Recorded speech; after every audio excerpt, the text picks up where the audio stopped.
Assalamualaikum warahmatullahi wabarakatuh. Pemirsa, di mana saja Anda berada, selamat berjumpa kembali dengan channel YouTube Insan Dongeng. Pemirsa, pada kesempatan ini Bang Elgi akan membacakan cerita bukan milik kami dengan cerpen yang keduanya yang berjudul Lewat Jalan Itu. Terima kasih kepada semua subscriber yang selalu setia mengikuti. Selamat mendengarkan.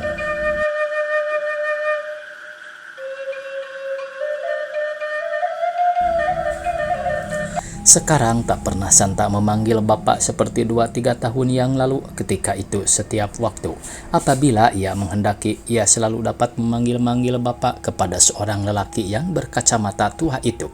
Ketika itu ia tidak tahu dan memang tidak pernah berpikir bagaimana lelaki yang agak pendek dan sedikit gemuk itu dapat menjadi bapaknya. Tapi ia tahu dengan pasti bahwa orang-orang di rumahnya, ibu, kakak perempuan, laki-laki, dan beberapa orang di sebelah rumah memanggil bapak kepada bapaknya. Dan kepada lelaki itu pula kemudian Santa memanggil bapak karena begitu orang-orang di rumah itu memanggilnya. Sekarang Santa cuma ingat akan kasih sayang dan kemesraan bapak. Ia masih ingat setiap kali bapak pulang dari tempat kerja pada kira-kira pukul 2 siang begitu bapak menaiki tangga rumah. Meletakkan tas atau map-map yang berisi kertas, segera bapak merangkul dan menimbang Santa. Dibelainya kepala Santa yang ditumbuhi rambut pirang dan diciumnya pipi kanak-kanaknya yang lembut itu. Pada sore-sore yang bercuaca segar dan bersih, kerap kali bapak membawa Santa berjalan-jalan di jalan yang membentang di sebelah rumahnya.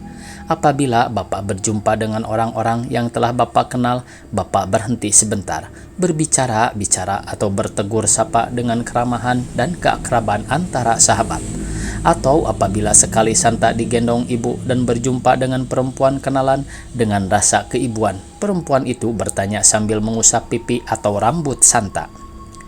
"Siapa nama si Buyung ini, Mbak Yu? Sudah berapa usianya?" Atau orang memujinya dengan kata-kata, sehat benar si Buyung ini, wajahnya mirip wajah bapaknya." Memang mirip bapaknya, keningnya yang ada tanda-tanda akan melebar, rambutnya yang halus, dan jarang-jarang dan pandang mata yang redup sebagai pandang mata seorang yang menahan sedih, tapi juga menanggung rindu.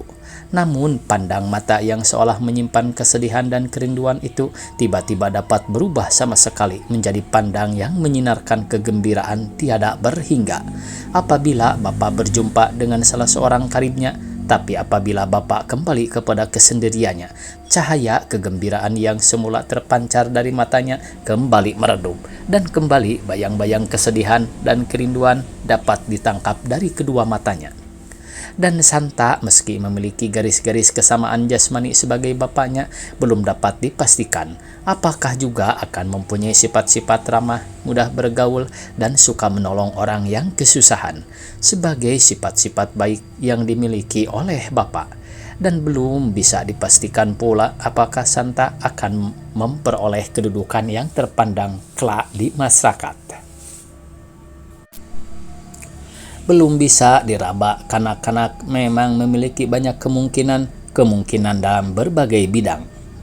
Kemungkinan dalam satu bidang barangkali lebih menonjol daripada kemungkinan dalam bidang yang lain. Mengembangkan kemungkinan yang ada pada anak sejauh-jauhnya adalah terutama tugas dan kewajiban orang tua. Mengembangkan kemungkinan yang dapat menguntungkan kehidupan anak kelak dan mendorongnya maju hingga mencapai batas yang maksimal. Mungkin Santa akan memiliki sifat-sifat yang lebih baik daripada sifat-sifat bapak. Mungkin Santa mencapai kedudukan yang lebih terpandang daripada apa yang sekarang dicapai oleh bapak. Dan mungkin pula ia akan mencari dan menemukan jalan kehidupan yang sama sekali menyimpang daripada jalan yang selama ini diikuti dan ditempuh oleh bapak. Dan orang tua harus merelakan dan membimbing dan memberi kesempatan yang seluas-luasnya terhadap penyimpangan-penyimpangan yang demikian, apabila hal itu akan lebih menguntungkan kehidupan yang dewasa di kemudian hari. Setiap pagi sebelum Bapak berangkat kerja ke kantor, digendongnya Santa sebentar, lalu apabila sudah waktunya ia dilepaskan dari gendongan Bapak di tangga depan rumah. Dengan tangannya yang kecil, Santa melambai dengan gerakannya yang kaku, membalas lambaian selamat tinggal dari Bapak. Dan Bapak menuruni tangga, melangkah di halaman menuju ke jalan besar. Santa masih memandangi Bapak ketika Bapak berdiri sebentar di pintu halaman sebelum membelok ke kanan ke arah kantor kewedanaan tempat kerjanya. Setelah Bapak tidak tampak lagi, barulah Santa masuk ke rumah mencari ibu di belakang. Dan apabila Santa tidak sibuk dengan mainannya, siang nanti dia akan duduk di tangga menunggu Bapak pulang. Di pintu halaman itu pula Santa sering melepas Bapak dengan pandangannya apabila Bapak akan bertugas ke kota dan bis umum yang akan ditumpangi Bapak berhenti di dekat pintu halaman. Ada kegembiraan tersendiri apabila Bapak sedang bertugas ke kota. Setiap Bapak pulang dari kota, pasti membawa oleh-oleh buat Santa. Bapak pernah membawakan Santa pistol-pistolan air dari karet. Setelah pistol diisi dengan air, kemudian gagang pistol ditekan seolah-olah telunjuk menarik pelatuknya. Maka menyemburlah air dari lubang kecil di mulut pistol itu. Dan Santa senang sekali. Kadang-kadang Bapak membawa sebungkus coklat atau gula-gula dari jahe, tapi setiap pergi ke kota, Bapak tidak pernah lupa membawa pulang kue onde-onde. Sebab semua anak-anak, kakak Santa, ibu, serta Bapak sendiri sangat suka kue semacam itu. Dan apabila sampai jauh siang, Bapak belum juga pulang, Santa akan duduk di tangga di depan rumah. Mata yang redup itu akan selalu disorotkan ke arah pintu halaman karena lewat jalan itu Bapak pergi tadi pagi. "Kau nunggu siapa, Santa?" seorang temannya bertanya. Santa menunggu Bapak. "Kemana bapakmu?" "Bapak pergi ke kota, Bapak bawa oleh-oleh buat Santa nanti." Dan Santa akan memandang terus ke jalan itu apabila dari kejauhan terdengar deru mobil. Santa berjingkat dari duduknya, perasaan gembira menghapus segala kelesuan karena menunggu. Mata yang semakin meredup karena kantuk yang berat tiba-tiba menyinarkan harapan yang meluap. Santa akan berdiri dari duduknya dengan harapan yang penuh bahwa deru mobil itu adalah deru bis umum yang ditumpangi oleh bapaknya. Bis itu akan berhenti di depan pintu halaman, lalu Bapak melompat dari salah satu pintunya. Dan Bapak pasti membawa bungkusan oleh-oleh buat Santa. Tapi tidak setiap deru mobil adalah deru bis umum. Kerap kali Santa salah kira bahwa deru dari kejauhan itu bukan deru bis umum, melainkan deru sebuah jeep atau sedan yang kemudian melintas saja di depan pintu halaman. Atau cuma deru sebuah truk angkutan barang yang kebetulan berhenti di dekat depot nasi, beberapa langkah di sebelah kiri pintu halaman. Atau deru itu memang deru bis umum sebagai yang disangka Santa, tapi bis itu tidak berhenti di dekat pintu. Bis itu melintas terus di depan pintu sebab di dalamnya tidak ada Bapak Santa. Dan apabila terjadi demikian, dengan perasaan lesu kembali ia duduk di tangga dan kembali kedua matanya memandang ke pintu menanti Bapak pulang. "Masuklah Santa, tunggu saja Bapak di dalam," kata ibunya. "Tidak, Santa menunggu Bapak di sini saja, Bu. Barangkali Bapak masih lama datangnya. Santa, tidurlah dulu ya sama Ibu. Kalau Bapak datang, nanti Santa Ibu bangunkan." "Tidak, Bu, Santa tidak ngantuk. Santa menunggu Bapak di sini." Dan kembali mata Santa yang redup itu memandang ke jalan melewati pintu halaman. Kedua telinganya mencoba dengan baik setiap deru mobil dengan harapan sebuah bis umum akan berhenti di depan pintu halaman. Dan kantuk serta kelelahan menunggu akan sirna seketika di keriangan kanak-kanaknya yang hidup apabila Bapak benar-benar turun dan melompat dari pintu bis yang berhenti di depan pintu itu. Dan kelelahan Bapak pun akan lenyap melihat keriangan Santa yang berlari-lari menyongsong kedatangannya. Bapak akan meletakkan bungkusan yang dibawanya, kemudian mendekap dan menjunjung Santa sebentar, melepaskan rasa rindu karena seharian tiada bertemu. Sekali pada suatu hari Bapak selalu di rumah berbaring saja di tempat tidur. Ibu berkata kepada Santa bahwa Bapak sedang sakit karenanya Bapak tidak ke kantor. Dan Santa sesekali menunggui Bapak di tempat tidur. "Bapak sakit?" Santa bertanya dan memandang ke wajah Bapak tanpa perasaan apa-apa. "Iya nak, Bapak sakit." Suara Bapak lemah sambil merangkul tubuh Santa yang berdiri di dekatnya. "Bapak tidak pergi ke kota?" "Lain hari Bapak akan pergi ke kota." "Santa mau oleh-oleh apa?" "Santa mau ikut." "Boleh ikut Bapak." "Kalau Bapak sembuh, Santa ikut dengan Bapak ke kota." "Ibu juga?" "Ibu juga." "Santa mau dibelikan apa?" "Santa mau dibelikan sepeda seperti kepunyaan Amin, sepeda 3 roda, merah, dan memakai bendera merah putih kecil." "Oh, bagus sekali Bapak ya." "Ya, ya akan belikan," ujar Bapak sambil mencoba tersenyum. "Kapan Bapak pergi ke kota?" "Kalau Bapak sudah sembuh." "Kapan Bapak sembuhnya?" "Besok," ujar Bapak dengan suara sabarnya. Dan Santa bercerita kepada ibu, kepada kakak-kakaknya, dan bercerita kepada kawan-kawannya bahwa Santa akan ikut dengan Bapak ke kota bersama ibu dan akan membeli sepeda roda 3 dengan bendera merah putih kecil.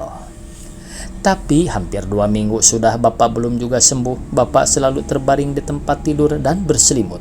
Pernah seorang mantri klinik datang memeriksa Bapak, memberi suntikan dan beberapa macam obat. Bapak juga belum sembuh. Setiap malam beberapa orang pemilik dan kenalan Bapak datang dan ada di antara mereka yang menunggu Bapak sampai larut malam. Setiap mereka datang tentu membawa sesuatu, beberapa sisir pisang, buah manggis, anggur, atau kue-kue. Sebelum Bapak sakit, Santa selalu tidur bersama Bapak, tapi sesudah Bapak sakit, ia tidur bersama kakak perempuan yang tertua di kamar lain. Setiap pagi apabila Santa bangun, ia terus ke kamar Bapak dengan harapan pada pagi itu ia akan diajak pergi ke kota oleh Bapak. Tapi harapan selalu tinggal harapan. Setiap kali ia menengok Bapak, tanpa Bapak selalu terbaring di tempat tidur, berselimut dan tidak lagi berbicara apa-apa. Santa mendekati Bapak, tapi Bapak cuma memandang dan tak mengatakan sesuatu pun. Santa masih menunggu dengan berdiri, menunggu kalau Bapak akan mengatakan sesuatu. Dan apabila Bapak tetap demikian, Santa kemudian surut ke belakang dan mencari ibu atau kawan bermain. Sekali di rumahnya terjadi keramaian, orang-orang banyak berdatangan. Di dapur beberapa orang perempuan sibuk memasak. Tak ibu, kakak-kakaknya, dan beberapa orang yang lain yang hadir di rumah itu menangis. Sebagian dari mereka duduk di tepi ranjang tempat Bapak berbaring atau duduk di kursi di ruangan itu. Orang yang baru datang terus ke kamar Bapak. Santa melihat Bapak sedang terbaring dan tidur dengan tenangnya. Beberapa bulan yang lalu sebelum keramaian itu pernah pula berlangsung keramaian. Orang-orang perempuan bersama ibu sibuk di dapur memasak bermacam kue dan masakan-masakan lain. Bapak berkata kepada Santa bahwa Yunini, kakak perempuan yang tertua, akan bertunangan. Santa belum mengerti apa yang dimaksud Bapak, tapi Santa sebagai tidak peduli apa yang akan berlangsung. Ia cuma gembira karena rumahnya banyak anak-anak kecil, teman bermain, sedang di tangan dipegang kue pastel. Dan Santa akan berlari ke dapur apabila kue di tangannya habis dimakan. Dan kembali ia bermain dengan sepotong kue di tangan. Santa sangat gembira. Sekarang Santa mengira bahwa akan terjadi keramaian seperti yang terjadi pada beberapa orang lain tampak menangis, sedang Bapak masih saja terbaring di ranjang. Pada keramaian yang lalu tiada seorang pun tampak menangis. Ketika itu semua orang ketawa, tersenyum dan bergembira. Bapak, ibu, dan semua orang berpakaian rapih dan bagus. Ketika itu Bapak memakai jas abu-abu dan berdasi warna biru tua dan bercelana putih yang masih licin. Semua wajah yang hadir pada keramaian beberapa bulan yang lalu itu selalu memancarkan rasa hati yang bahagia. Tapi pada keramaian kali ini, Bapak tidak berpakaian rapih dan tidak berdasi. Bapak cuma terbaring di ranjang dengan tenangnya. Dan wajah-wajah yang hadir di rumah itu tidak menampakkan senyum atau tawa kecil, bukan berarti mereka kegirangan karena kejadian itu. Mereka hanya menyembunyikan dan mengurangi tindihan rasa duka lewat senyum atau tawa kecil. Tapi ibu adalah orang yang kurang setuju dengan sikap orang-orang yang demikian. Ibu tidak mau tersenyum atau ketawa sebagai cara-cara untuk mengurangi kesedihan yang sedang menimpa. Ibu menangis dan membiarkan orang lain menangis, sebab dengan menangislah orang dapat mengurangi beban kesedihan yang menimpa. Begitu pikiran ibu.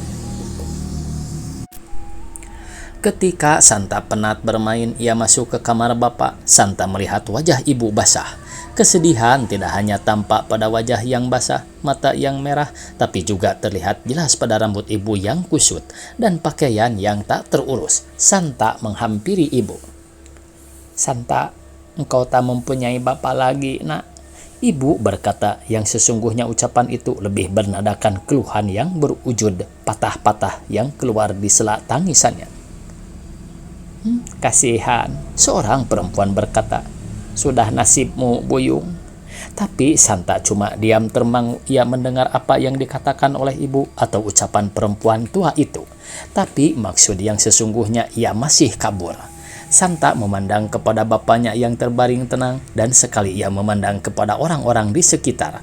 Ia memandang kembali kepada ibu yang masih sibuk dengan isaknya.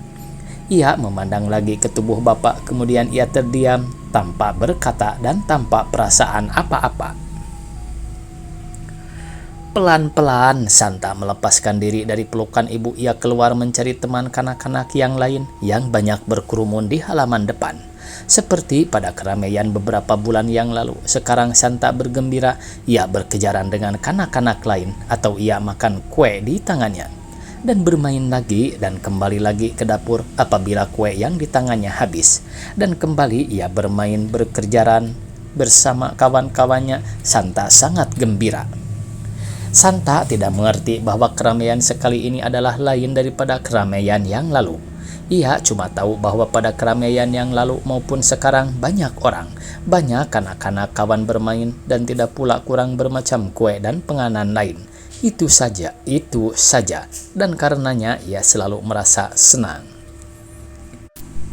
Menjelang tengah hari, sebuah keranda yang di dalamnya terbaring mayat bapak diangkat oleh beberapa orang lelaki dan turun dari tangga di depan rumah. Tiba di halaman, pikulan keranda itu berhenti. Seorang kiai setelah selesai berdoa memanggil anak-anak bapak juga Santa agar mereka berjalan masuk keluar 3 kali di kolong keranda bapak. Santa dituntun oleh kakak perempuannya yang tertua. Langkahnya terbirit-birit dan tergesa-gesa karena mengikuti langkah kakaknya yang juga tergesa-gesa, seolah-olah ada rasa kengerian berjalan di bawah mayat, walaupun itu adalah mayat bapak mereka. Iringan pemikul keranda mulai bergerak maju dengan iringan doa-doa pujian kepada Tuhan yang telah mengambil kembali miliknya, serta sholawat pujian kepada Muhammad, Nabi dan utusan Tuhan yang selalu mengundang setiap orang untuk mengikuti perintah Allah serta menjauhi larangan-larangannya. Di pintu halaman, keranda berhenti sebentar dan para pengiring masih saja mengumandangkan doa-doa. Santa memandangi kepada keranda. Tadi ia melihat bahwa bapak yang sejak kemarin terbaring tenang di ranjang itu diangkat orang, dimasukkan ke dalam keranda, dan sekarang sudah diusung orang. "Akan kemana bapak, ibu?" Ia bertanya kepada ibu yang pipinya tampak corengan bekas air mata. "Bapak akan pergi jauh, nak." "Pergi kerja, bapak, ibu?" "Tidak, nak, bapak tidak pergi kerja." "Pergi ke kota, ibu?" "Tidak." "Pergi kemana, bapak, ibu?" "Bapak pergi jauh." "Kapan bapak pulang, bu?" "Bapak tidak akan pulang lagi, Santa. Bapak pergi jauh." Dan Santa masih memandang ke pintu halaman, tapi keranda bapak tidak tampak lagi. Dari pintu halaman, iring-iringan itu membelok ke kanan, dan lewat jalan itu keranda akan dibawa ke kuburan di utara sana. Beberapa hari sesudah penguburan itu, Santa kerap kali duduk seorang diri di tangga di depan rumah. Mata yang redup karena rindu yang berat selalu memandang ke pintu halaman itu. "Di mana kau, Santa?" Ibu sering memanggil Santa dari dalam rumah. "Santa di sini, Bu." Ia menjawab tanpa bergerak atau menoleh ke arah suara ibu. Ibu kembali memanggil Santa, menyuruh ia masuk dan tidur siang. Tapi Santa tidak juga masuk. Ia berkata kepada ibu, "Santa menunggu Bapak, Bu. Santa menunggu Bapak, Bu. Bapak nanti datang bawa oleh-oleh." Suara Santa yang sayup telah memagut hati ibu. Ibu pergi ke depan akan mengajak ia masuk. "Tidak, Nak. Bapak tidak akan pulang. Bapak pergi jauh. Mari, ayolah masuk." Santa tidur sama ibu. "Tidak," jawabnya menantang ajakan ibu. "Bapak mesti datang. Kalau Bapak pergi, mesti Bapak pulang. Dan Bapak bawa oleh-oleh buat Santa. Santa nunggu di sini sampai Bapak datang." Ibu agak sulit untuk mengatakan kepada Santa, putranya yang bungsu dan baru 3 tahun itu, bahwa Bapak telah meninggal dan karenanya tidak akan pulang kembali. Sebab daya pikir Santa belum sanggup untuk mengerti, ia akan membiarkan saja sampai pada suatu ketika ia dapat memahami dan menyadari sendiri bahwa Bapak telah meninggal. Dan untuk memberi pengertian sementara, ibu berkata kepada Santa, "Tidak, Santa, tidak semua yang pergi mesti kembali. Ayolah Santa masuk, Bapak tidak akan kembali." Santa tidak menjawab ucapan itu. Ia tetap duduk dengan tenang, dengan pandangan mata selalu menuju ke pintu halaman. Berhari-hari ia melakukannya demikian. Ketika ibu memasak di dapur, Santa duduk di tangga rumah. Ketika ibu tidur siang dan mengajak Santa tidur, ia menurut dan pura-pura tidur. Tapi apabila ibu mulai mendengkur lambat-lambat, Santa turun dari ranjang dan kembali pergi duduk di tangga di depan rumah dengan memandang ke pintu halaman. Tetapi Bapak tidak juga datang. Kemudian Santa tahu dan mengerti karena kenyataan yang dihadapi juga karena usia yang bertambah, bahwa sekali ini Bapak pergi tidak akan kembali. Akhirnya ia mengerti bahwa tidak semua yang pergi mesti kembali. Kemudian ia mengerti bahwa Bapak telah mati dan orang-orang mengantarkannya ke kuburan di sebelah utara sana, lewat jalan di depan itu. Sekarang Santa tidak lagi memanggil-manggil Bapak sebagai 2-3 tahun yang lalu. Sekarang ia biasa memanggil ibu dan selalu memanggil ibu apabila ia menghendaki sesuatu. Tamat pemirsa cerpen yang kedua dari buku Bukan Milik Kami. Semoga esok kita bisa berjumpa kembali. Billahi taufiq wal hidayah. Wassalamualaikum warahmatullahi wabarakatuh.